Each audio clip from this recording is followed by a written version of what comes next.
সকাল ৯টা বেজে গেছে, যদিও সময়টা অনেক, কিন্তু শীতের সকালে সবার ঘুম ভাঙে দেরিতে। মিহি ঘুম থেকে উঠে পিটপিট করে চোখ খোলে। যখন উঠতে যাবে তখন দেখে তার হাত পা বাঁধা রয়েছে। মিহি যখন নড়াচড়া করতে থাকে হঠাৎ কারো গলার আওয়াজ শুনতে পায়। মিহি কি করছেন, পড়ে যাবেন? মিহি চোখ খুলে তাকিয়ে দেখে নিহান সামনে দাঁড়িয়ে আছে। মিহি বলে, আরে দেখুন না, কে যেন আমার হাত পা বেঁধে রেখেছে, এখন উঠতে পারছি না আমি, সাহায্য করুন আমায়। নিহান এগিয়ে যায় মিহির কাছে। ও অনেক আগেই ঘুম থেকে উঠে পড়েছে, কিন্তু মিহি ঘুমিয়েছিল বলে আর বিরক্ত করেনি। নিহান গিয়ে হাতের বাঁধন খুলে দেয় আর বলে, কালকে রাতে আপনি আমাকে জিজ্ঞেস করেছিলেন আমি ঘুমের মধ্যে হাঁটাহাঁটি বা কথা বলি কিনা। আসলে এসব অভ্যাস আপনার মধ্যে রয়েছে, তাই না? রাতে এমন অদ্ভুত কাণ্ড করছিলেন, তাই বাধ্য হয়ে হাত পা বেঁধে রাখতে হয়েছে। ও আসলে আমার ছোটবেলা থেকে ঘুমের মধ্যে হাঁটাহাঁটি বা কথা বলার অভ্যাস রয়েছে, সেই জন্য মেসে সবাই এক রুমে থাকতো আর আমি অন্য রুমে। কালকে মনে করেছি আপনাকে বলবো আমার অভ্যাসের কথা, কিন্তু পরে মনে করলাম পরে যদি আপনি আবার মনে করেন আমার মাথা খারাপ, তাই বলিনি। তো আপনার কি মনে হয় মিহি, এসব অদ্ভুত কথা জেনে আপনার মাথা খারাপ সেটা বুঝেছি? যেদিন আপনার সাথে প্রথম দেখা হয়েছে সেদিনই বুঝতে পারি আপনার মাথায় সমস্যা। কি বললেন আপনি? যা শুনেছেন তাই বলেছি। এখন যান ওয়াশরুমে গিয়ে ফ্রেশ হয়ে আসেন, বাইরে মেহমান রয়েছে, নতুন বউকে সবাই দেখবে, তাড়াতাড়ি রেডি হয়ে নিচে আসুন। নুহা আর সারা ভাবিকে আপনাকে সাজিয়ে দেওয়ার জন্য পাঠিয়ে দেব। মিহি মুখ গোমরা করে থাকে, কিন্তু মেহমানের সামনে তাকে যেতে হবে, এই কথাটা মাথায় আসতে সব ভুলে যায়। আচ্ছা, সবাই যদি মিহিকে পছন্দ না করে? সে তো দেখতেও এত সুন্দর না, তাহলে কি হবে? নিহান মিহির দিকে দেখে, মেয়েটা মনে হয় ভয় পেয়েছে। নিহান বলে, শুনুন মিহি, কোনো মানুষকে তার রূপ দেখে বিচার করা ঠিক না। প্রত্যেক মানুষ সুন্দর হয়, সো ভয় পেতে হবে না। আর আমি জানি এই বিয়েটা যেই পরিস্থিতিতে হয়েছে তার জন্য আপনি রেডি নন, কিন্তু যেহেতু বিয়ে হয়ে গেছে আপনি এই শিকদার পরিবারের বউ, সো এই পরিবারের মান সম্মান রাখা আপনার দায়িত্ব। তাই এমন কিছু করবেন না যাতে সবার সামনে ছোট হতে হয়। এটা নিহান শিকদারের অর্ডার না, অনুরোধ। মিহি একটু ভয় করছিল, কিন্তু নিহানের কথা শুনে ভালো লাগছে। কি সুন্দর করে বুঝিয়ে বলল কথাটা। লোকটা সবসময় এরকম করে কথা বলতে পারে না, শুধু বকা দেয় কেন? মিহি বলে, আপনি এত সুন্দর করে কথা বলতে পারেন তা আগে জানা ছিল না। আমি কি আপনার সাথে খারাপ করে কথা বলি? না, আপনি সবসময় এত মিষ্টি করে কথা বলেন, কোথাও আপনার কথা শুনে ডায়াবেটিস না হয়ে যায়। মিহি এখন ওয়াশরুমে যান, ফ্রেশ হন, নুহা সারাভাবে আসবে। মিহি মুখের একটা ফানি রিয়াকশন দিয়ে ওয়াশরুমে চলে যায়। নিহান একটু হাসে, জীবনে এরকম অদ্ভুত মেয়ে সে দেখেনি। নিহান রুম থেকে বের হয়ে নুহার রুমে যায়, সেখানে সারা ছিল। নিহান বলে, নুহা আর ভাবি তোমরা গিয়ে একটু মিহিকে রেডি করতে সাহায্য করো, বাইরে অনেক মানুষ রয়েছে, নতুন বউ দেখবে, উনি একা একা রেডি হতে পারবে না। সারা বলে, আরে বাহ, নিহান বিয়ের প্রথম রাত যেতে না যেতে বউয়ের প্রতি ভালোবাসা ফুটে উঠেছে। কাহিনী কি? কাহিনী কিছু না, যাও তুমি মিহিকে সাহায্য করো গিয়ে। নিহান চলে আসে, বাইরে থেকে একটু রোদের ঝিলিক আসছে। শীতের দিনে রোদের মধ্যে দাঁড়িয়ে থাকার মজাই আলাদা। নিহান ছাদে গিয়ে দাঁড়িয়ে আছে, ছাদে হানিয়া বেগমও ছিল। নিহান বলে, মম তুমি ছাদে? একটু রোদে দাঁড়িয়ে থাকতে এসেছি। নিহান, তোমার সাথে একটা জরুরি বিষয়ে কথা ছিল। হ্যাঁ মম, বলো কি কথা? দেখো নিহান, বিয়ের মধ্যে একটা ঝামেলা হয়েছে সেটা বুঝতে পারছি, কিন্তু তোমার বিয়ে নিয়ার সাথে ঠিক হয়েছিল, তাই সেই নিয়মে আজকে বৌভাত করার কথা ছিল। সব লোক দাওয়াত দেওয়া হয়েছে, তাছাড়া রান্নার লোক, লাইট বসানোর লোক সবাই এসে নিজেদের কাজ করছে। আত্মীয় স্বজন সবাই আজকে জানে বৌভাত। নিহান তার মায়ের কথাটা শুনে, সত্যি তো আজকে বৌভাত, কথাটা মাথায় ছিল না তার, কিন্তু সবাই জানে আজকে অনুষ্ঠান, তাই নিচে লাইটের লোক সহ অনেকেই এসেছে। নিহান বুঝতে পারে না সে কি করবে, তাই মমকে জিজ্ঞাসা করে, তাহলে কি করব এখন? যা পরিস্থিতি, বৌভাত করার মতো মন মানসিকতা নাই, তাহলে কি সবাইকে মানা করে দিব? না, আজকে অনুষ্ঠান করব মম। দেখো নিহান, বিয়েটা যেই পরিস্থিতিতেই হোক না কেন, বিয়েটা কিন্তু হয়েছে, আর সবাই এখনো জানে তোমার বউ নিয়া। কিন্তু আসলে যে অন্য কেউ তোমার বউ সেটা জানানোর জন্য হলেও আজকে বৌভাতটা করা উচিত। এখন তোমার যা মনে হয় তাই করো। হ্যাঁ ঠিক বলেছ মম, নির্বাচন আসছে, সো সাংবাদিক সহ সবাইকে বিষয়টা জানানো দরকার। তাহলে বৌভাতের অনুষ্ঠান আজকে হবে। ওকে, তাহলে আমি নিচে যাই।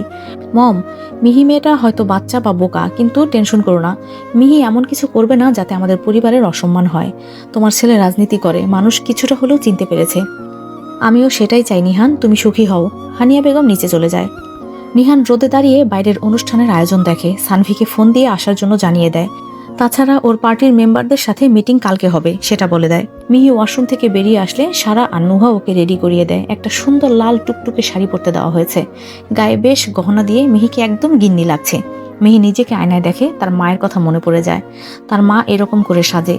মিহি নিজের মাকে খুব মিস করছে, কিন্তু এখন তার মায়ের সাথে দেখা করতে পারবে না। নুহা বলে, সারা ভাবি দেখো মিহিকে কি মিষ্টি লাগছে, একদম বউয়ের মতো, যে কোনো নায়িকাকে হার মানিয়ে দেবে। হ্যাঁ সুন্দর তো হবেই, দেখতে হবে না বউটা কার, আমাদের নিহানের বউ। আর নিহানের পছন্দ কি কখনো খারাপ হতে পারে? মিহি ওদের কথাটা শুনে হাসে, তবে নিহানের বউ কথাটা শুনতে বেশ ভালো লাগছে ওর। বাড়ির ড্রয়িং রুমে অনেক মহিলা বসে রয়েছে, হানিয়া বেগম তাদের সাথে কথা বলছেন, কিন্তু মহিলারা নিজেদের মধ্যে কথা বলে। নিহান হঠাৎ করে অন্য মেয়েকে বিয়ে করে, মেয়ে দেখতে কেমন হবে, নিয়া তো খুব সুন্দর ছিল, কিন্তু এই মেয়ে কি সেরকম হবে? সবার কথার মধ্যে সারা আর নুহা মিহিকে নিয়ে সিঁড়ি দিয়ে নিচে নামে। বাড়ির সবাই সিঁড়ি দিয়ে নিচে নেমে আসা বউকে দেখতে থাকে। লাল শাড়িতে কি সুন্দর লাগছে। নিয়ার থেকে চেহারা কম না, বরং বেশি সুন্দরী হবে। হানিয়া বেগম মিহিকে দেখে। বিয়ের দিন মেয়েটাকে ভালো করে দেখতে পারে নাই, কিন্তু সত্যি চেহারা বেশ ভালো মেয়েটার। সবাই বলে, বাহ, নিহানের বউ দেখি বেশ সুন্দরী। নিয়ার থেকে রূপে গুণে আরো বেশি সুন্দর হবে। শিকদার বাড়ির ছেলের পছন্দ আছে বলতে হবে। সবাই মিহিকে তার বিষয়ে জিজ্ঞাসা করছে। মিহি খুব শান্ত শিষ্ট হয়ে উত্তর দিচ্ছে, কারণ নিহান বলেছে এমন কোনো কাজ না করতে যাতে বাড়ির কারো অসম্মান হয়। নিহান সিঁড়ির ওপর থেকে দাঁড়িয়ে মিহিকে দেখছে আর হাসছে। বলে, সবাই মনে করছে এই মেয়েটা কি শান্ত, কিন্তু কেউ কি জানে আসলে এই মেয়েটা কতটা দুষ্টু আর একটা বদের হাড্ডি। সবার কথার ভালো উত্তর দিল মিহি। বাড়ির বউ হিসাবে মিহিকে বেশ পছন্দ করেছে সবাই। প্রায় 2 ঘন্টা সময় মানুষ এসে মিহিকে দেখে। ফাইনালি মিহি নিজের ঘরে আসে। নিহান বেডের ওপর বসে বসে কাজ করছিল। মিহি রুমে আসে। ওফ, এই শাড়ি আর ভারী ভারী গয়না পরে মানুষ থাকে কি করে ইয়ার, আমি তো শেষ। নিহান মিহির দিকে তাকিয়ে দেখে মেয়েটাকে বেশ ভালো দেখতে লাগছে। সুন্দর লাল টুকটুকে বউ। মিহি আয়নার সামনে এসে গায়ের গয়না খুলতে থাকে আর বলে, আচ্ছা, আপনাদের বাড়ির সবাই এরকম গয়না পরে কি করে থাকে? শিকদার বাড়ির বউ হতে গেলে এসব পরে থাকতে হবে। আচ্ছা, আমি এত সুন্দর করে সাজলাম, বাইরের সবাই কি সুন্দর করে প্রশংসা করলো, আপনি করলেন না কেন? নিয়া যদি এরকম সুন্দর করে সাজতো তাহলে প্রশংসা করতেন। আপনি কি নিয়া? বউ তো। মিহির কথা শুনে নিহান ওর দিকে তাকিয়ে দেখে। মিহি কি বলে ফেলেছে সেটা বুঝতে পারে। মিহি কেন বলল ও নিহানের বউ?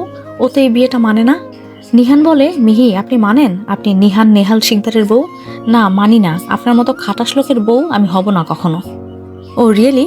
আর আমিও আপনার মতো এরকম একটা বদের হাড্ডি মেয়েকে নিজের বউ হিসেবে মানি না। হানিয়া বেগম নিচের সবার সাথে কথা বললেন। তারপর সবাই চলে গেলে উপরে উঠে নিজের রুমে চলে গেলেন। নিহান বেশি কথা বলে না, বাইরে চলে যায়। মিহি নিজের রুমে বসে থাকে। তখন তার মা ফোন করে। মিহি বলে, হ্যালো আম্মু, বলো। কিরে মিহি, কোথায় তুই? মিহি কোথায় কথাটা শুনে একটু ভয় পায়। যদি ওর মা মেসে চলে আসে তখন কি হবে? মিহি বলে, কোথায় থাকবো আম্মু, মেসে রয়েছে, আর কোথায়? না মানে কালকে থেকে তোকে ফোন করছি, রিসিভ করলি না তো। তোর বাবা তোর কথা জিজ্ঞেস করেছে। সব ঠিক আছে মিহি? আব্বু হঠাৎ করে আমার কথা জিজ্ঞেস করেছে কেন? আসলে মানে কালকে তো তোর রেজাল্ট দেওয়ার কথা, তাই না? সেটা জানতে।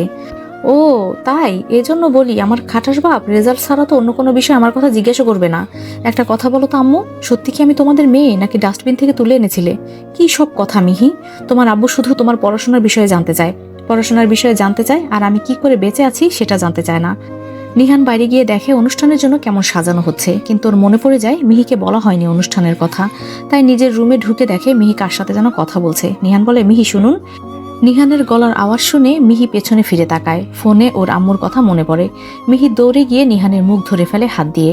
মিহির মা ছেলের কণ্ঠ শুনে জিজ্ঞাসা করে, মিহি, তোকে কে ডাকলো? কোনো ছেলে মনে হলো? আসলে আম্মু, আমাদের পিটি টিচার ডেকেছে। তুমি তো জানো আমাদের কলেজ কত কড়া নিয়ম মেনে চলে। এখনো ছোটদের মতো পিটি করায়, তাই ডেকেছে। মিহি মায়ের সাথে কথা বলা শেষ করে। নিহান ওর মুখ থেকে মিহির হাতটা সরিয়ে দেয়। নিহান বলে, এটা কি করলেন? এরকম করে মুখ চেপে ধরলেন কেন? মিহি ফোন কেটে নিহানের দিকে তাকিয়ে বলে, আম্মু ফোন করেছিল, তখন আপনি আমার নাম ধরে ডাকছিলেন। আম্মু যদি জিজ্ঞাসা করে ছেলেটা কে, তাহলে কি বলবো শুনি? কেন বলবেন আপনার বিয়ে হয়ে গেছে? সো ছেলেটা তো আপনার হাজবেন্ড। ও তাই না? আপনি চেনেন আমার বাপকে? আস্ত একটা খাটাস লোক। যদি জানতে পারে না তাকে না বলে বিয়ে করেছি, সোজা আয়না ঘরে নিয়ে বন্দি করবে। আর আমার ওই 2 ভাই, ওরা আপনাকে মেরে নদীতে ভাসিয়ে দেবে। শুধু একবার আমার বাপের সাথে দেখা করেন, পরে বুঝতে পারবেন। ও তাই, তাহলে আপনার বাবা আমাকে চেনে না। এই নেহাল শিকদারকে এত সহজে খুন করা যায় না। আর যে কথা বলতে এসেছি, আসলে বিয়েটা নিয়ার সাথে হওয়ার কথা ছিল আমার, তাই সেই হিসাবে আজকে আমাদের বৌভাত ছিল। কিন্তু যা ঝামেলা হয়েছে তা হয়ে গেছে। তবে সব মেহমান জানে আজকে অনুষ্ঠান, তাই ডেট পিছিয়ে রাখা সম্ভব না। সো আজকে আমাদের বৌভাত হবে। নিহানের কথাটা মিহির কান অবধি পৌঁছে যায়, কিন্তু মিহি বুঝতে পারে না বৌভাত কেন করবে।